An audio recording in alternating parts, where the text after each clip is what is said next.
Hello and welcome back to asset guide YouTube channel. आज की इस वीडियो में हम बात करेंगे कि मालदीव में रुपए कार्ड से पेमेंट्स जो है वो एक्सेप्ट होना शुरू हो गया है। यानी कि कुल मिलाकर बात करें तो मालदीव में रुपए कार्ड से अब आप पेमेंट कर सकते हैं। तो इन्फॉर्मेशन काफ़ी इंटरेस्टिंग है और काफ़ी ज़्यादा बेनिफिशियल है दोनों कंट्री के लिए और ग्लोबल पेमेंट के सिस्टम के लिए। यहाँ पर साथ में हम यूपीआई पेमेंट का भी इंफॉर्मेशन देखेंगे, लेकिन उससे पहले अगर आप चैनल पर पहली बार आ रहे हैं तो सब्सक्राइब कर लें और बेल नोटिफिकेशन को दबाकर ऑल पर प्रेस कर लें। जिस इस तरीके का आपका ये जो है डिटेल दिखनी चाहिए, तभी आपको हमारे चैनल के नोटिफिकेशन टाइमली मिलेंगे। तो चलिए वापस आते हैं और बात कर लेते हैं कि ये सारा जो सिस्टम है किस तरीके से हुआ, कैसे इसको प्रेसिडेंट ने जो है अप्रूवल दिया। तो बात करते हैं मालदीव की। मालदीव भारत का पड़ोसी मुल्क है और यहाँ पर आप जानते ही हैं कि चारों तरफ समुद्र से घिरा हुआ एक द्वीप है और द्वीपों का एक समूह है, छोटे छोटे आइलैंड इनके हैं। तो यहाँ पर टूरिस्ट बहुत आते हैं। टूरिस्ट आते हैं तो ट्रांजेक्शन होता है। एक तरीके से इनका जो 90% इकोनॉमी है वो टूरिज्म बिजनेस पर ही डिपेंडेंट है। अब इससे इंडिया का बेनिफिट है, क्योंकि अगर ट्रांजेक्शन होंगे रुपए कार्ड से तो कमीशन जाएगा इंडियन कंपनी को। ये तो बेनिफिट है और इकोनॉमिकल बेनिफिट तो ये है। अब बात करते हैं यहाँ पर कि ये जो सारी सिस्टम हुई है वो कैसे हुई है, किस तरीके से हुई है। तो ये है मालदीव के प्रेसिडेंट और इनका नाम है मोहम्मद मुइजू। तो ये इंडिया विजिट पर अभी आए हुए थे। इंडिया विजिट पर आने के बाद इन्होंने जो है यहाँ पर इनका ये आप फोटोग्राफ देख सकते हैं। इंडिया विजिट पर आए हैं। इंडिया विजिट पर आने के बाद ये Maldives president Muizzu Muizzu arrives in India to state visit. ये स्टेट विजिट पर आए हुए हैं और यहाँ पर आप देख सकते हैं जितने भी न्यूज़ पेपर हैं, चाहे वो आप इकोनॉमिक टाइम्स को ले लो, चाहे बिजनेस टुडे को ले लो, चाहे मिंट को ले लो, चाहे टाइम्स नाउ को ले लो, CNBC, TV80, जी न्यूज़ और पत्रिका न्यूज़, ये सभी भरे पड़े हैं कि India unveils RuPay card in Maldives. और ये रहा Hanimaadhoo airport and more, rupee card introduce in Maldives after talks between Modi and president. तो प्रेसिडेंट मोदी और मुइजू की बातचीत के बाद रुपए कार्ड को जो है मालदीव में लॉन्च कर दिया गया है। ये सारी इन्फॉर्मेशन है, पूरा इंटरनेट इसी से भरा हुआ है।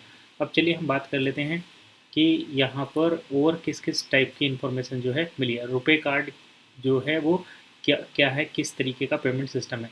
तो रुपए कार्ड की बात करें तो रुपए कार्ड एक Indian financial multinational financial service provider है और पेमेंट सर्विस सिस्टम है। मल्टीनेशनल का मतलब है कि यहाँ पर आप इंडिया में बैठकर किसी भी देश में पेमेंट जो है कर सकते हैं, पेमेंट को रिसीव कर सकते हैं। साथ साथ ये इंडिया में डेबिट कार्ड, क्रेडिट कार्ड और इसके साथ साथ दूसरे जैसे दूसरी पेमेंट सर्विस भी प्रोवाइड कर रहते हैं। और सेबी से ये जो है अप्रूव्ड है, RBI इनको रेगुलेट करता है। ये मतलब सभी लाइसेंस इनके पास हैं फाइनेंशियल इंस्टीट्यूशन की टर्म्स में। अब ये जो है 2012 में कंपनी स्टार्ट हुई थी। Reserve bank of India vision establish A domestic open and multi national system of payment. तो RBI इसको जो है RBI के विजन के अंडर ही ये काम करते हैं। अब बात करते हैं कि इंटरनेशनल कंपनी है, डेबिट कार्ड और क्रेडिट कार्ड प्रोवाइड करते हैं। यहाँ से आप फ़ॉरेन में फ़ंड सेंड कर सकते हैं, फ़ॉरेन से फ़ंड जो है वो रिसीव भी कर सकते हैं और इनके सिस्टम को यूज कर सकते हैं। लेकिन अभी तक ये था कि ये ग्लोबल कंपनी नहीं हो रही थी। ठीक है, ग्लोबल का मतलब होता है जिसका ऑपरेशनल दूसरे कंट्री से भी होता है। जैसे ये एक कंट्री C1 है, ये कंट्री C2 है, ये कंट्री C3 है। तो जो कंपनी अलग अलग कंट्री में अपने ऑफिस रखती है उसको मल्टीनेशनल कंपनी कहते हैं। तो ये मल्टीनेशनल तो थी क्योंकि पेमेंट के टर्म में, लेकिन यहाँ पर किसी भी देश में पेमेंट भेजा जा सकता है और वहाँ से रिसीव किया जा रहा था। लेकिन अभी तक ऐसा नहीं था कि इसका जो है लेन देन, इस कार्ड का एक्सेप्टेंस किसी दूसरे देश में भी हो रहा हो। तो ये पहला इनिशिएशन हुआ है अब मालदीव से। तो मालदीव में यहाँ पर रुपी कार्ड से जो है हम पेमेंट कर पाएंगे और वहाँ पर जो है सर्विस ले सकते हैं। तो काफ़ी अच्छा इनिशिएशन है। इंडियन जो जाएंगे मालदीव में, अब उन्हें वहाँ मालदीव की करेंसी एक्सचेंज करने की ज़रूरत नहीं है। वो डायरेक्टली जाएंगे, टिकट की बुकिंग कर सकते हैं, बाकी होटल में खाना खा सकते हैं और भी सारी सिस्टम वो रुपए कार्ड से अपना कर सकते हैं।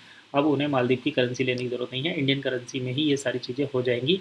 रुपए कार्ड के माध्यम से वो कार्ड के बैकएंड में जो ट्रांजेक्शन का सिस्टम रहेगा वो अपने आप एक्सचेंज के रेट से उसको मैनेज कर लेंगे। अब इससे क्या होगा, इंडियन की करेंसी की डिमांड बढ़ेगी। दूसरा ये कि जो फॉरेनर्स आएंगे मालदीव्स को विजिट करने या फिर इंडिया को विजिट करने, रुपी कार्ड का इस्तेमाल वो भी करेंगे, तो कहीं ना कहीं इससे जो है इंडिया को इकोनॉमिकल बेनिफिट होने वाला है। अब बात करते हैं, इंडिया दो पॉलिसी पर काम करता है। नेवर फर्स्ट पॉलिसी, यहाँ पर ऐसा नहीं कि इंडिया ने अपना ही बेनिफिट किया है। अभी थोड़े दिनों पहले जब मालदीव विजिट करने मालदीव के प्रेसिडेंट को जो है कुछ इंडिया के अपोजिट चल रहे थे, तो उस टाइम पर यहाँ पर हमारा जो लक्षद्वीप है उसके बारे में मोदी जी ने जो है अनाउंसमेंट किया था और विजिट किया था। तो इनका जो मालदीव का जो टूरिज्म बिजनेस है वो 90% तक की उसमें गिरावट देखने को मिली थी। लेकिन फिर भी यहाँ पर पॉलिसी मोदी जी की चलती है कि नेबर फर्स्ट पॉलिसी, यानी कि पड़ोसी को भी देखा जाएगा और इनका सागर विजन की, सागर की जो मतलब समुद्र को किस तरीके से यूटिलाइज करा, क्योंकि यहाँ पर सारा चीज़ टूरिज्म से रिलेटेड ही है। तो ये सब चीज़ें देखकर, इन पॉलिसी को देखकर ये चीज़ें की गई हैं। इसके साथ साथ और भी यहाँ पर अनाउंसमेंट हुए हैं, क्योंकि एक तो हवाई अड्डा जो है हमीनाथू हवाई अड्डा, ये हवाई अड्डा है मालदीव में जहाँ पर फ्लाइट जाती हैं। तो हमीनाथू हवाई अड्डे का जो है यहाँ पर उद्घाटन किया गया है, और ये उद्घाटन किया है वर्चुअल वर्चुअल मतलब वीडियो कॉन्फ्रेंस के जरिए। क्योंकि देखिए यहाँ के प्रेसिडेंट मतलब मालदीव के प्रेसिडेंट जो है और इंडियन के प्राइम मिनिस्टर दोनों इंडिया में हैं, ठीक है, ये दोनों तो इंडिया में हैं, लेकिन यहाँ पर ये एयरपोर्ट का उद्घाटन कहाँ कर रहे हैं, मालदीव में। तो ये किस तरीके से हो रहा है, ये वर्चुअल तरीके से किया जा रहा है। तो वर्चुअल इन्होंने उद्घाटन किया है और यह हवाई अड्डा चल गया, ठीक है। अब इसके साथ साथ दो एम्बेसी और बनाने की बात की गई, जिनको दूसरा दूतावास बोलते हैं। दूतावास मतलब एक देश दूसरे देश में अपना एक अपना एक सेंटर बनाता है एक तरीके से, जहाँ पर उनके कुछ नागरिक कार्य करते हैं। तो ऐसा अड्डू में बनेगा इंडिया का, अड्डू में तो इंडिया का बनेगा, क्योंकि ये मालदीव्स में एक शहर है अड्डू, वहाँ पर इंडिया का दूतावास बनेगा। व्यापार से रिलेटेड चीज़ें यहाँ पर होंगी। और बेंगलुरु में जो है यहाँ पर मालदीव्स का दूतावास बनेगा, ठीक है, मालदीव्स का दूतावास बनेगा बेंगलुरु में। तो ये भी एक नया उद्घाटन यहाँ पर हुआ है। और ये सब किसके अंदर हुआ है, नेवर फर्स्ट पॉलिसी के अंतर्गत और सागर विजन के अंतर्गत, जिससे कि ये जो है अपने बिजनेस को बढ़ा सकें और एक दूसरे की मदद के साथ कर सकें। तो ये तो हुई इन्फॉर्मेशन रुपए पेमेंट के साथ साथ। दूसरी क्या चीज़ें, अब बात आती है कि अगर वीडियो सही लगी है तो लाइक करें, चैनल को सब्सक्राइब करें, बेल नोटिफिकेशन दबा दें, ये ज़रूरी है। अगर नोटिफिकेशन दबाएंगे तभी आपको अगली वीडियो का इन्फॉर्मेशन मिलेगा। शेयर भी कर सकते हैं अपने फ्रेंड्स के साथ और कमेंट भी कर सकते हैं अगर कुछ और जानकारी चाहिए तो। फिलहाल इतना ही, मिलते हैं नेक्स्ट वीडियो में, तब तक के लिए कीप वॉचिंग एसेट गाइड।